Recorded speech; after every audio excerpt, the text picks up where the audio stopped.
Akhir-akhir ini kita sering mendengar di berbagai macam media sosial manapun mengenai suatu kasus yang berujung kepada hukuman terhadap si pelakunya. Nah, menurut kamu, kenapa ya media sosial ini sekarang penuh dengan berita-berita seperti itu? Apakah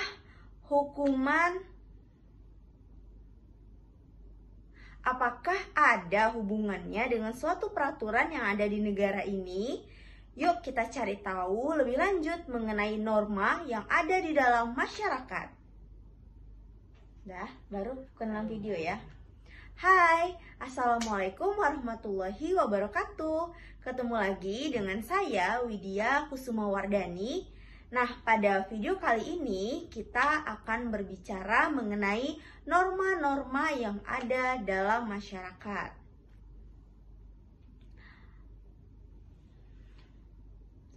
Kalian pernah nggak sih mendengar istilah ataupun kata norma?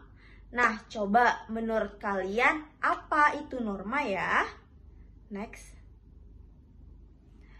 Jadi, sekarang kita bahas sama-sama nih. Kalau kalian mau masuk rumah, apa yang seharusnya kalian lakukan? Nah, sebagai seorang warga yang baik, tentunya kita akan mengucapkan salam kan? Kita mengucapkan salam terlebih dahulu sebelum masuk ke rumah orang ataupun rumah kita sendiri. Apalagi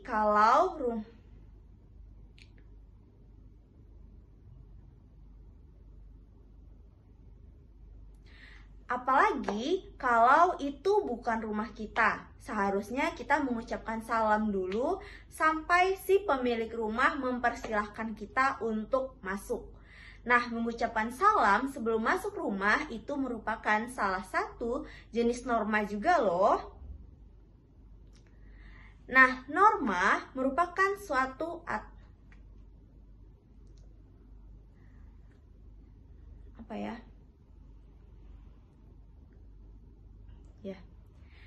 mengucapkan salam sebelum masuk rumah itu adalah salah satu jenis norma juga loh. Kira-kira termasuk norma apa ya? Nah, jadi kita sebelum membahas lebih lanjut mengenai macam-macam norma yang ada di Indonesia, kita harus tahu dulu nih, apa yang dimaksud dengan norma. Nah, norma itu merupakan suatu peraturan yang digunakan untuk mengatur kehidupan di dalam masyarakat. Jadi kalau di dalam KBBI, norma itu adalah aturan ataupun ketentuan yang mengikat warga kelompok dalam masyarakat. Nah, ada kalimat mengikat, berarti norma itu sifatnya mengikat dan memaksa. Kalau ada unsur mengikat dan memaksa, berarti setiap norma ada sanksinya kalau tidak dijalankan oleh warga dalam lingkungan tersebut. Nah, selanjutnya, apa tujuan dibentuknya norma? Jadi, tujuan dibentuknya norma itu untuk menciptakan ketertiban dalam kehidupan masyarakat. Nah, bedanya nih, supaya kehidupan kita tidak seperti di alam rimba, jadi kita membutuhkan suatu aturan. Nah, aturan itulah yang berguna untuk menertibkan kehidupan kita di dalam masyarakat. Next.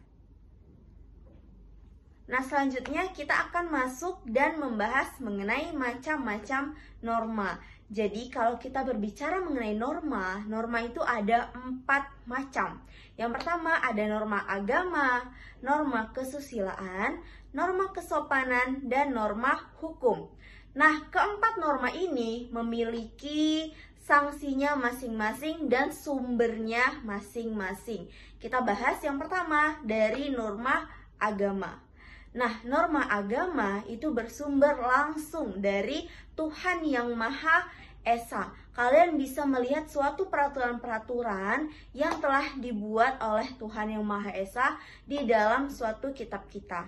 Nah, kalau di agama Islam kita bisa melihat aturan-aturan yang sudah Allah buat di dalam Al-Quran, seperti itu ya. Nah, sanksinya nih kalau kita tidak melaksanakan norma agama, yaitu adalah kita masuk neraka. Jadi kalau misalnya kita tidak sholat, kita akan mendapatkan dosa, dan kalau dosa itu semakin bertumpuk, ujung-ujungnya akan masuk ke neraka.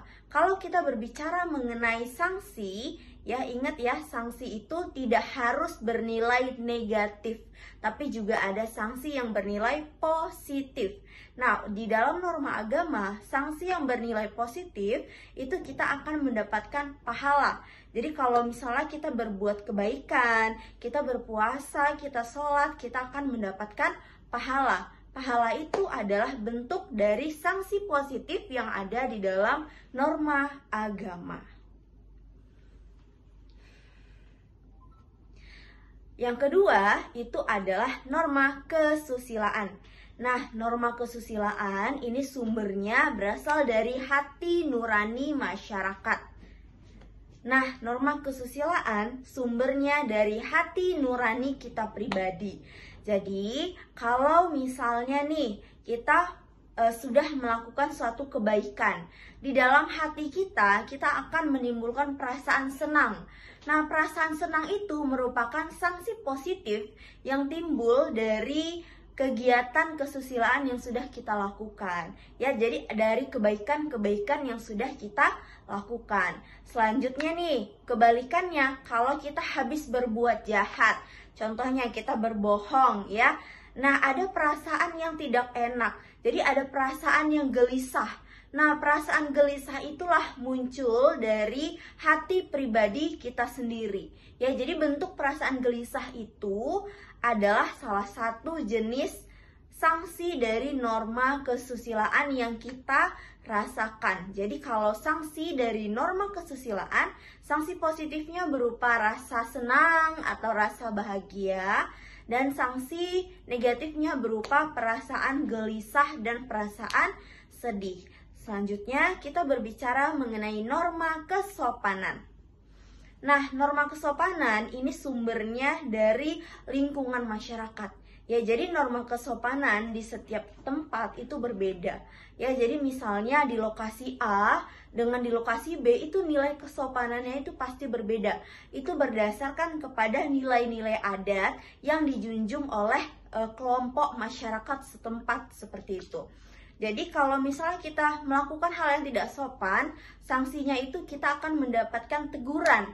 Tegurannya berupa apa? Berupa cemoohan, berupa sanksi sosial yang lainnya. Jadi kalau misalnya sanksi positif dari norma kesopanan ini, yaitu kita bisa mendapatkan pujian. Misalnya kita berperilaku yang sopan, kita akan dipuji oleh masyarakat yang ada di situ. Nah, norma yang terakhir itu adalah norma hukum. Nah, norma hukum ini sumbernya dari pemerintah. Jadi yang membuat aturan-aturan dalam norma hukum ini adalah pemerintah dalam suatu negara. Jadi sanksinya apa untuk norma hukum ini?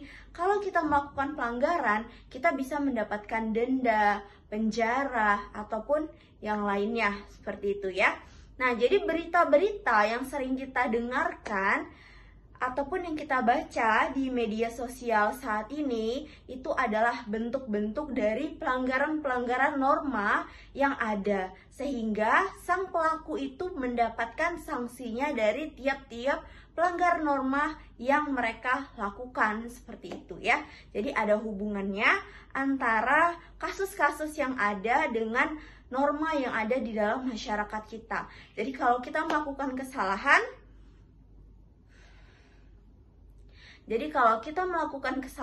kita akan mendapatkan sanksi dari yang setimpal dengan kesalahan yang kita lakukan, seperti itu. Closingnya gimana ya, Bu? Sekian gitu ya. Oh, iya. Nah, berarti sudah tahu ya apa yang dimaksud norma, tujuan norma, macam-macam norma, sumber dan sanksi norma. Nah, coba nih kalian tuliskan salah satu dari contoh norma di kolom komentar ya. Nanti kita diskusikan sama-sama. Nah, terima kasih sudah mendengarkan video penjelasan dari saya kali ini, dan nantikan video-video penjelasan materi selanjutnya. Sekian, saya akhiri. Wassalamualaikum warahmatullahi wabarakatuh.